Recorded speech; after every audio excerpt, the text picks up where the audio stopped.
ପିଲାମାନେ ତୁମର ପଞ୍ଚମ ଶ୍ରେଣୀ ଗଣିତ କାର୍ଯ୍ୟପୁସ୍ତିକା ବହିର ପାଠ ସଂଖ୍ୟା 7 କ୍ଷେତ୍ରଫଳ ଧାରଣା ବିଷୟଟି ଆଜି ପଢ଼ିବା। ଆଚ୍ଛା ପିଲାମାନେ ଏଠି ଦେଖ ତଳେ ଦିଆଯାଇଥିବା ଚିତ୍ର ମଧ୍ୟରୁ ଯାହାର କ୍ଷେତ୍ରଫଳ ନିର୍ଣ୍ଣୟ କରାଯାଇପାରିବ ତା ଉପରେ ଠିକ୍ ଚିହ୍ନ ଦିଅ। ତ୍ରିଭୁଜ ଓ ଚତୁର୍ଭୁଜ କ୍ଷେତ୍ରଫଳ ସମ୍ପର୍କିତ।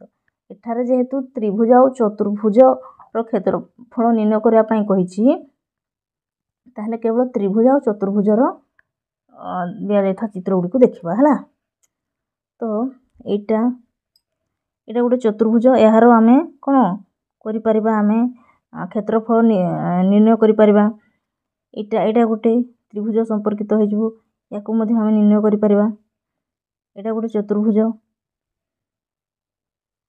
এই ଚିତ୍ରର କ୍ଷେତ୍ରଫଳ ମଧ୍ୟ ଆମେ ବାହାର କରିପାରିବା। ଏଇଟା ମଧ୍ୟ ଗୋଟେ ତ୍ରିଭୁଜ, ଏହାର କ୍ଷେତ୍ରଫଳ ଆମେ ବାହାର କରିପାରିବା ହେଲା। ତାହେଲେ ପିଲାମାନେ କ୍ଷେତ୍ରଫଳ କେଉଁ ଚିତ୍ରର କ୍ଷେତ୍ରଫଳ ଆମେ ବାହାର କରିପାରିବା ନା କେବଳ ଆବଦ୍ଧ ଚିତ୍ରର କ୍ଷେତ୍ରଫଳ ଆମେ ବାହାର କରିପାରିବା ହେଲା। ତାହେଲେ ନମ୍ବର 2 ଦେଖ ତଳେ ଦିଆଯାଇଥିବା ସମାନ ଆକୃତି ବିଶିଷ୍ଟ ଚିତ୍ର ଦୁଇଟି ମଧ୍ୟରୁ ଯାହାର କ୍ଷେତ୍ରଫଳ ଅଧିକ ତାକୁ ରଙ୍ଗ କର।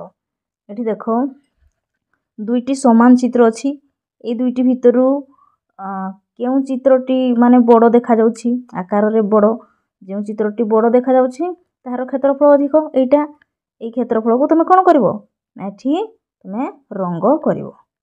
ତାପରେ ଦେଖ এই ଦୁଇଟି ସମାନ ଆକୃତିର କ୍ଷେତ୍ରଫଳ ଚିତ୍ର ହେଲା, ଏହାର ଆମେ କ'ଣ କରିବା, এই ଚିତ୍ରର କ୍ଷେତ୍ରଫଳ ଆମେ ନିର୍ଣ୍ଣୟ କରିପାରିବା। ତୁମେ ଏହାକୁ କ'ଣ କରିବ, এই ଚିତ୍ରଟିକୁ ରଙ୍ଗ କରିବ।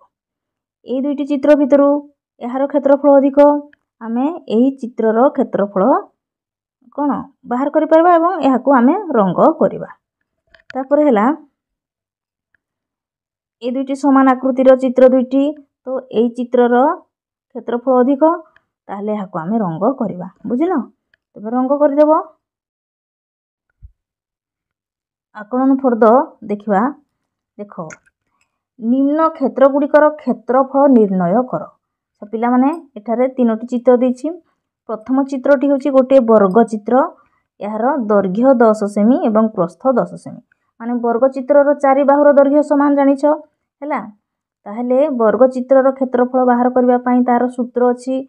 ବର୍ଗ ଚିତ୍ରର କ୍ଷେତ୍ରଫଳ ବାହାର କରିବା ପାଇଁ ତାର ସୂତ୍ରଟି ହେଲା ବାହୁ ଗୁଣନ ବାହୁ, ମାନେ 10 ଗୁଣନ 10। ଗୋଟିଏ ବାହୁ ସହିତ ଆଉ ଗୋଟିଏ ବାହୁ ଗୁଣିଦେଲେ ତାର ଗୁଣଫଳ ଯେତିକି ହେବ ସେଇଟା ହେବ ତାର କ୍ଷେତ୍ରଫଳ।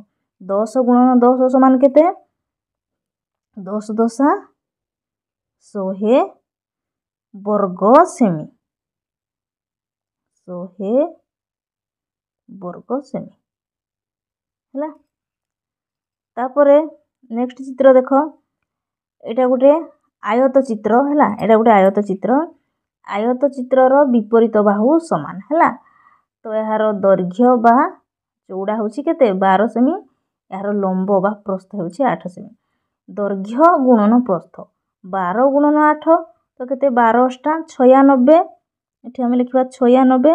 ତାହେଲେ ପିଲାମାନେ ଯେହେତୁ କ୍ଷେତ୍ରଫଳରେ ସେମି ଥିଲେ ବର୍ଗ ସେମି ହେବ, ମାନେ ଏକକ ପୂର୍ବରୁ ବର୍ଗ ଲାଗିବ।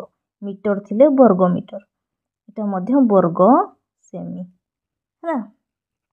ତାପରେ ନେକ୍ସଟ ଚିତ୍ର ଆଡ଼କୁ ଯିବା। ଦେଖ ଏଇଟା ମଧ୍ୟ ଗୋଟେ ଆୟତ ଚିତ୍ର, ଏହାର ଦୈର୍ଘ୍ୟ ଗୁଣନ ପ୍ରସ୍ଥ 12 ଗୁଣନ 6, ତ 12 ଛକ କେତେ ହେବ କୁହ? 72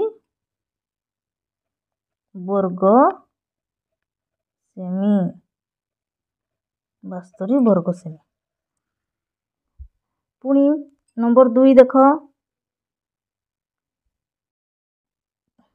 ନମ୍ବର 2 ଦେଖ କେଉଁ କ୍ଷେତ୍ରଟିର କ୍ଷେତ୍ରଫଳ ଅଧିକ ଓ କେତେ ଅଧିକ? ପିଲାମାନେ ଏଠି ଦୁଇଟି ଚିତ୍ର ଦେଇଛି ହେଲା। ଗୋଟିଏ ଦେଇଛି ଆୟତ ଚିତ୍ର ଆଉ ଗୋଟେ ବର୍ଗ ଚିତ୍ର। ଆୟତ ଚିତ୍ରର କ୍ଷେତ୍ରଫଳ କେତେ ନା ଦୈର୍ଘ୍ୟ ଗୁଣନ ପ୍ରସ୍ଥ ହେଲେ କେତେ ହେବ? 12 ଅଷ୍ଟା 96 ବର୍ଗ ସେମି। ଏହାର କ୍ଷେତ୍ରଫଳ 96 ବର୍ଗ ସେମି।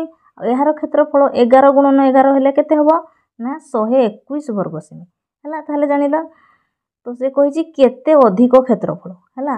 এই ଦୁଇଟିକୁ କ'ଣ କରିବ, ଏଇ 121 ବର୍ଗ ସେମିରୁ 96 ବର୍ଗ ସେମି କାଟିଦେବା, ହେଲା କେତେ ହେବ ନା 25 ବର୍ଗ ସେମି। ତାହେଲେ ଏଇ ଆୟତ ଚିତ୍ରରୁ କ୍ଷେତ୍ରଫଳର ଦୈର୍ଘ୍ୟ 25 वर्ग सेमी अधिक है। नेक्स्ट अच्छी 3 नंबर देख निम्न प्रत्येक प्रश्न पाखरे संभाव्य उत्तर अच्छी से ठीक उत्तरटी बाछी ता पाखरे ठीक चिन्ह दिए।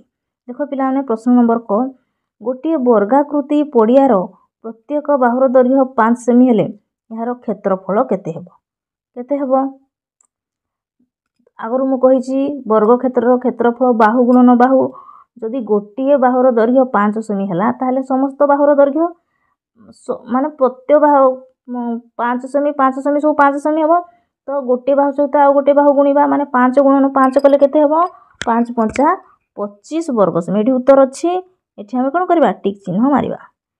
तापरे ख गोटे आयताकृति क्षेत्रर दैर्घ्य 9 सेमी और प्रस्थ 4 सेमी हेले यार क्षेत्रफल केते हेबो दैर्घ्य सहित प्रस्थ को गुणी देबा 9 4 36 वर्ग सेमी उत्तर अच्छी एठी अवेलेबल अच्छी उत्तर एटा हबो तमरो उत्तर बुझिलो। ताले पिला माने ए क्षेत्रफल धारणा विषयटी आमे आज पढिले तुम जदि वीडियोटी को तुमको भल लागे ताले लाइक करिवो शेयर करिवो कमेंट करिवो आउ चैनल रे नुआ थिले सब्सक्राइब करिवो।